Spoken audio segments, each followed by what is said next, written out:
Mas del Perrier, à Trespousse-Raciel. À Trespousse-Raciel, sur les plus hauts coteaux de Cahors, le jeune vigneron Fabien Jouve a relevé un défi de taille.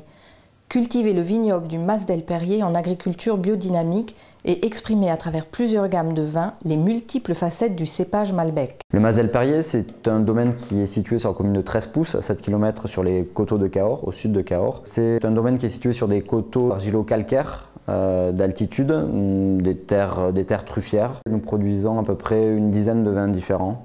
4 sélections parcellaires en Mas del Perrier et après des vins de soif. Il a fallu à Fabien Jouve une solide détermination et un amour infaillible de sa vigne pour se lancer dans l'aventure.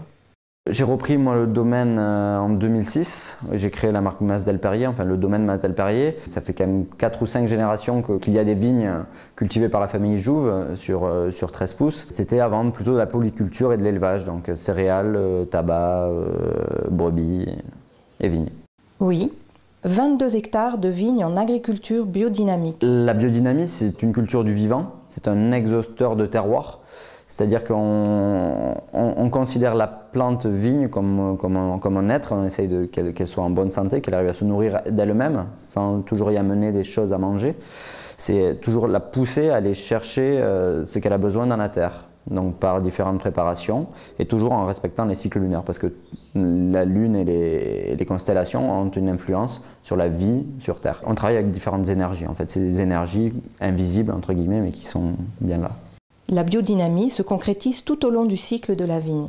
Il y a plusieurs étapes dans la biodynamie, puisqu'on suit le cycle végétatif de la vigne et on aide le sol et la vigne durant l'année. Cet accompagnement de la vigne s'exprime jusqu'au tri des grains de raisin. Là, on trie la vendange, on enlève tous les débris de rafle qui sont restés avec les rafloirs pour faire vraiment des très jolis vins. Voilà, c'est de la précision, mais il faut enlever un maximum de débris végétaux. Ouais. Mais normalement, avec la vendange manuelle, il n'y a quasiment plus rien à faire.